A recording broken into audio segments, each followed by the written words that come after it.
Bismillah, Assalamualaikum warahmatullahi wabarakatuh. Baiklah, pada video kali ini merupakan lanjutan dari video yang pertama tadi, muatan IPA, dan masih di tema 1, subtema 2, hewan sahabatku. Nah, kalau tadi anak-anak sudah mengenal jenis-jenis perkembangbiakan hewan secara generatif, yaitu ada 3 ya, ovipar, vivipar, dan juga ovovivipar. Nah, sekarang kita kalau melihat pengelompokan hewan tersebut berdasarkan perkembangbiakannya dengan menggunakan diagram Venn atau diagram yang bentuknya seperti lingkaran ini, maka akan terbentuklah kelompok yang seperti ini. Nah, coba Anda perhatikan ya. Oke. Nah, jadi kita dapat mengelompokkan hewan berdasarkan cara perkembangbiakannya dengan membuat diagram Venn. Nah, untuk lingkaran yang merah ini adalah kelompok hewan yang berkembang biak dengan cara melahirkan. Sedangkan yang lingkaran biru ini adalah kelompok hewan yang berkembang biak dengan cara bertelur. Nah, jadi kalau yang hanya melahirkan saja itu hewannya seperti contohnya ada sapi, kucing, dan juga ikan paus. Kalau hewan yang hanya bertelur saja itu adalah contohnya burung, jenis burung ya, ada unggas seperti ayam dan juga kura-kura, penyu. Nah, jadi kalau hewan yang di tengah ini antara merah dan biru ini di antara keduanya dia digolongkan sebagai ovovivipar. Dia juga bisa melahirkan, juga bisa bertelur. Ya, contohnya seperti ikan hiu, tadi kuda laut, ada bunglon, platypus, ada ular daun tadi ya. Dan masih ada beberapa contoh hewan lainnya. Oke. Nah, lalu apa sih manfaatnya hewan itu berkembang biak secara ovipar dan vivipar? Jadi kalau secara ovipar, manfaat yang didapatkan oleh hewan diantaranya adalah embrio terlindungi oleh cangkang sehingga terhindar dari guncangan atau benturan.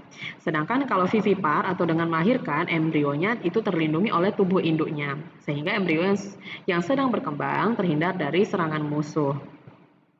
Sedangkan kalau ovipar, manfaat lainnya ya adalah telur dapat ditempatkan di sarang sehingga terhindar dari musuh atau disembunyikan dari musuh.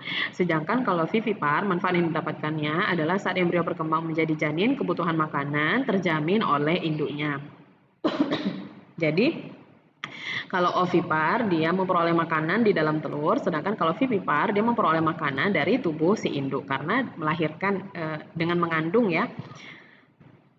Nah, ini contoh pengelompokan hewan ya. Nama hewannya apa, cara berkembang biaknya apa sih fakta-faktanya atau ciri-ciri yang dimiliki oleh hewan tersebut, lalu interaksi dan saling ketergantungannya dengan manusia itu bagaimana. Nah, mungkin ini nanti akan Ustazah bagikan materinya. Kita akan coba melihat sedikit ke sini ya. Nah, ini membuat peta pikiran cara perkembangbiakan hewan. Jadi, peta pikirannya itu seperti ini. Nah, jadi tadi perkembangbiakan hewan kan tergolong menjadi 3 ya. Kalau secara generatif ada ovipar, vivipar, dan juga ovovivipar. Nah, ciri-cirinya, kita akan lihat ciri-cirinya. Oke, maaf. Ciri-cirinya kalau ovipar ya, yang ini tabelnya, ciri-cirinya yang pertama berkembang biak dengan bertelur. Kemudian embrio berkembang di dalam telur atau di luar tubuh induknya.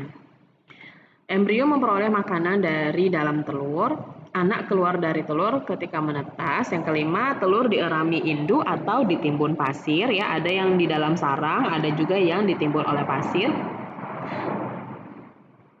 Kemudian induk tidak memiliki rahim dan kelenjar susu.